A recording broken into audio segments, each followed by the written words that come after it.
የሚዲያ ሰው ስትሆኑ ሰውን ታከብራላችሁ። በተለይ ደግሞ ያሳደጋችሁን ኦዲየንስ የማክበር ግዴታ አለባችሁ፣ ወደዳችሁም አልወደዳችሁም። እኔ ዛሬ ከሄና በጣም ያበሳጨኝና ያስጠላኝ ነገር ምን እንደው ታውቃላችሁ?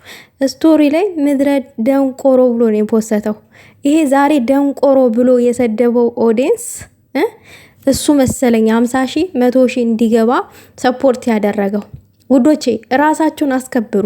የምሬን ነው የምላችሁ፣ ራሳችሁን አስከብሩ። ማንም እየመጣ ራሳችሁ አፈምሳችሁ መልሶ እንዲሰድባችሁ እድል አትስጡ። እግዚአብሔር እኔ በጣም ነው የሚያመኝ። አንድ ሰው እንኳን እኔን ቁጭ ብሎ ስላየኝ ላከብረው ግድ ይለኛል። ሰው የመጣበትን አንድ ሰብስክራይብ ራሷ ዋጋ ተከፍላባታለች፣ በነጣ አይደለም። ሰላም ጤና ይስጥልኝ ውድና የተከበራችሁ የኔ ቻናል ተከታታዮች ሰላማችሁ ይብዛልኝ በያላችሁበት። ዛሬ ሙፍታ ምርጥ የሃይሚና የቡሩኬ ወንድም የምናከብረው እንግዲህ ይህንን ሄናን ለማውራት እና ነገሮቹን ለመፍታት ሁሉንም ለየብቻ አናግሮ ችግሮቹን ለመፍታት እያናገረው ነበረ ሄናን። ነገር ግን ሄና ደግሞ በስነ ስርዓት የጎደለው ንግግር ነው ሲያደርግ የነበረው። ህይወት ይቀጥላል ምናምን በቃ የሆነ ጋጠ ወጥ ነገሮችን ነው ሲያወራ የነበረው። ዛት ሚንስ የቡሩኬና ሃይሚ ቢለያዩ የቡሩኬ ህይወት ይቀጥላል ነው። እኔ የጓደኛ ምቀኛ ቅንቅናም አንተን አየሁኝ። የመሬን ነው ምላ ደግሞ ለኦዲየንስ ክብር ይኑር። አንተ ምን ሆነ ነው? ማንንም ኦዲየንስ እኔን ተሳድቦ ቢሰድበኝ ተነስቶ በሰራሁት ስህተት ነው። እኔ አሁን ፎቶዬን መልጠው ኮመንት ላይ ይሰድቡኛል። እኔ መልሼ አልሳደብም። ለምን እንደዛ አደረጋችሁኝ ብዬ ስቶሪ ላይ ሄጅ የምለቀልቅበት ነገር የለኝም። ለምን እነሱ ናቸው ያዩኝ፣ እነሱ ናቸው ሰብስክራይብ ያደረጉኝ። ቢሰድቡኝም የፈለገውትንም ቢያደርጉኝ መብታቸው ነው። እነሱ አፈምሰውኝ፣ እነሱ ሰብስክራይብ አድርገውኝ እነሱን የማክበር ግዴታ አለብኝ። የመሳደብ መብቱ የለኝም እንዴ? እዚጋ እኮ የሚዲያ ሰው ስትሆን ሁሉን ነገር መቻል አለብን። ሚዲያ ላይ ስድብ አለ፣ አድናቆት አለ፣ ከፍ ዝቅ መደረግ አለ። ብሩኬና ሃይሚ እንኳን ስንትና ስንት ሰብስክራይብ ያላቸው እየተሰደቡ እየተረገጡ ነው። 50 ሺህ ሳገባ ያዙ ይልቀቁኝ። አይደብርም እንዴ? ኧረ በስመ አብ። እኔ በጣም ነው የተናደድኩት። ያንተ ጥጋብ ደግሞ መስመር አለፈ። ዩቲዩብ ላይ እየመጣ የሃይሚንና የብሩኬን መለየት ትሰብካለክ እንዴ? ደግሞ የዛሬው ንግግሩ ፍፄም ጋር መገናኘት አልፈልግም ምናምን ነገር እንዴት ነው የሚያደርገው? እንደ ሙፍታ ይሻላል። ሙፍታ ልክ ነው የተናገረው ነገር። ፍጹም ከሃይሚ ጋር ሆኖ እንትን ማለቱ ልክ አይደለም። እናንተ ራሱን መተባበራችሁ ልክ አይደላችሁም። ይሄ እንደ ሰው እውነተኛ ሰው ሲሆን እንደዚህ እያደረገ ነው እየገላገለ ሊያስታርቃችሁ የሚጓዘው። ሙሽ አንድ ወገን ላይ እንትን ብሎ ይሆናል ሌላ አዛኛ ቅቤ አንጓች ሆኖ መቀጠል።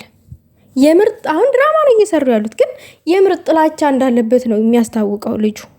በር ተንኳክቶ አንኳኩ ሲመጡ ምን ፈልጋችሁ ነው ያላችኋቸው እንደ ውሻ ማለት ነው። ነገር ግን አንተ ነህ የብሩኬን ጸባይ እየቀየርከው አንተ ነህ። እንደውም ከዛሬ ጀምሮ እኔም ልጀምር አንተ ነህ ማለት።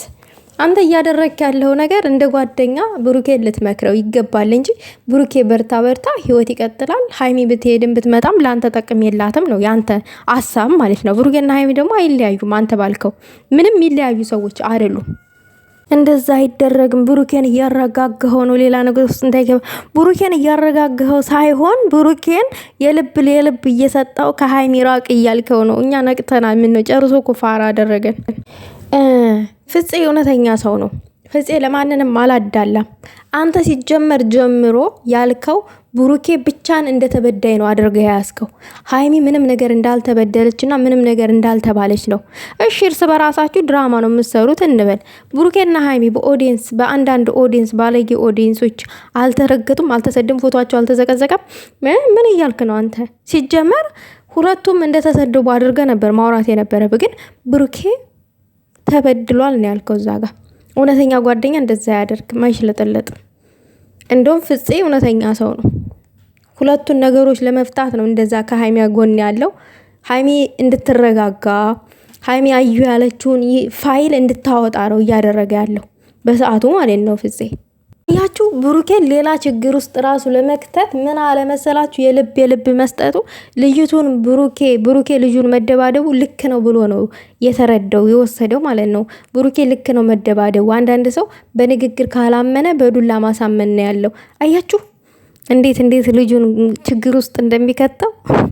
ሁለት ነገር እኮ ሊያሳጣው ነው። አንደኛ ሃይሚን፣ ሁለተኛ ነገር ደግሞ ሙሉ ህይወቱን ሊያጨልም ማለት ነው። አሬ አንተስ የከፋ ነው በጣም። ያን ያክል ልጁ አበባ ይዞ መምጣቱ ለአንተ ምን አቃጠለክ? ዋናው ብሩኬ እያለ ምን አናደደክ? እንዲህ ምን ቤት ነክ? አንተ ነህ ነገሩን እንደውም እያባባስክ ያለው። ብሩኬ ቀለል አድርጎ ችግሩን ይፈታ ነበረ። ሃይሚ ጋር ምንም ነገር እንደሌለ እንደውም ሃይሚን ብሩኬ ይረዳት ነበረ። አንተ ነክ እሷ እንደዛ አትሆንህም። በቃ የሌለ ነገር ስለምትመክረው ለልጁ ለብሩኬ የብሩኬን ጭንቅላት የበረስከው አንተ ነህ። የምሬን ነው። እንደውም አሁን ነው የነቃሁት እኔ ለራሴ። ፍፄ በጥፊ ብሎ ልጁን ምን ነው ልጁ ውሻ አደረግከው እንዴ? እዝን ያክል ለምን አላማ እንደመጣ መጣራት አለበት። ሰው ልጅ ዝም ብሎ ከምድር ተነስቶ ሰውን አይደባደብም። አይቅ አንተ ስነስርዓት ስለጎደለክ ፍፄ በጥፊ ብሎ ነበር ማባረር የነበረበት አበባ ይዞ እንደመጣ። ምንድን ነው በዱላ ነው ማምነው አልክሳ። እንዴት ነው በእናታችሁ? እኔ የሙፍታ ንግግር ነው የተመቸኝ። ፍፄ ምንም ቢል ምንም ቢያወራ ሃይሚና ብሩኬ ፍላጎቱ ካላቸው እኛ ምንም የምንፈጽመው ነገር የለም፣ የምናግደው ነገር የለም። ትክክል። ልጁን ታውቀዋለህ። እንደውም አንተ ነው ያመጣኸው የሃይሚን ስም ለማስጠቆር። ገብቷል። አሁን የተረዳሁት ነገር ልጁን አንተ ነው ያመጣው። የዚህ ሁሉ ነገር እንዲያደርግ ሃይሚ ቤት ይዟት እንዲመጣ ያደረግከው አንተ ነህ። ከዛ አበባ ይዞ እንዲመጣ ራሱ ያደረግከው አንተ ነህ። ብሩኬ ሃይሚን እንዲጠረጥራትና ሌላ ኬዝ ውስጥ እንዲገባ ያደረግከው አንተ ነህ። ይሄው ድብድብ ውስጥ ገባ። ብሩኬ በሃይሚ ቀልድ አላቅም ብሏል። በሃይሚ ስለመጣበት ልጁን በቃ እከኩን አረጋገፈና የት እንዳደረሰው ራሱ እኛ አናቅም። ደግሞ ላይቭ ላይ ነበረ ማታ አሉ እንደው የደረሰኝ መረጃ፣ እኔ ግን አላዩም። አንተ ነህ የሃይሚና የብሩኬ ነገር በጣም እያሳሰበ ያለው። ለማስታረቅ እየሞከርኩ ነው አላለም? ለመለያየት እየሞከርኩ ነው፣ ጫፍ ላይ ደርሻለሁ፣ ለለያያቸው አትልም? አናቴ ለይና የእነሱ ነገር ያሳስበኛል አላለም እንዴ? ተው በእናትህ ያሳስባል። ሃይሚን ጭራሽ አትወዳትም አንተ። የምሬን ነው ብለህ ሃይሚ ከብሩኬ ብትርቅ በጣም ደስታ ነው፣ ግን አይሳካልም። ፈጣሪ ያገናኘውን ሰው አይለየውም። ይሄን ነገር መረዳት አለብክ። ለማንኛውም ኳስ በመሬት ልጆቹ ይታረቃሉ። ዞሮ የሚገናኙ ናቸው ሃይሚና ብሩኬ። አንተ ግን ዳር ቀሪ ነክ። ገባክ? ደግሞ በወዳጆቻቸው ልብ ውስጥ ከተጠላ ተጠላህ ነው። ብሩኬና ሃይሚ ምንጊዜም አብረው ሆነው እንዲቀጥሉ ነው እንጂ የምንፈልገው ተለያይተው እንዲቀጥሉ አንፈልግም። ይሄንን ማወቅ አለብክ። አንተ ግን አሽቃብጠ ዳር ትቀራለክ። አንተ ጓደኛ ሳትሆን የጓደኛ ነቀርሳ ነክ። ለቃል አጠቃቀሚ በጣም ይቅር በሉኝ። በጣም ነው ያናደደኝ። እኔ እንደዛ አይነት ሽልጥልጥ ሰው አብሮ እየበላ እየጠጣ እኔ አልወድም ከሚባለው በላይ። ከዛ ደግሞ ባነሰ ብሩኬና ሃይሚ ቻናሉን ሰብስክራይብ አድርጉለት ብለው በሱ ቤት ተገኝተው ቻናል እንደከፈተ ሰሞን የእነሱ ቤተሰቦች ሰብስክራይብ አድርገውት ዛሬ ምድረ ደንቆሮ እያለ እየሰደባቸው ነው። ይሄ ባለጌ ስድ። ይሄንንም እርገጡት፣ በአናቱ ተክላችሁ እርገጡት። አንተ በጣም ክብረ ቢስ ነክ። እንተን ብሎ አስታራቂ፣ ድንቄም አስታራቂ አለ፣ ያጣይ አነቋቋሪ አራራቂ ብያለሁ። ሃይሚዬና ብሩኬ አማቼ ራሳችሁን ጠብቁ ከሴጣን። እንዲሁ ወይኔ የእናንተ ጭቅጭቅ ይሻለኛል። እውነቴን ነው። እንዲሁ እናንተ ተጨቃጨቁ፣ ሁለታችሁ እርስ በራሳችሁ ተወጫጨቁ። ጭቅጭቃችሁ ራሱ ማር ነው የሚለው። ተውት። የእናንተስ እንዲያው በመሀሉ በዛ ውስጥ ፍቅር ስላለበት እናንተ ትሻሉኛላችሁ። እኔ ምን አቃጠለኝ ከነዚህ ካልበሰሉ ጋር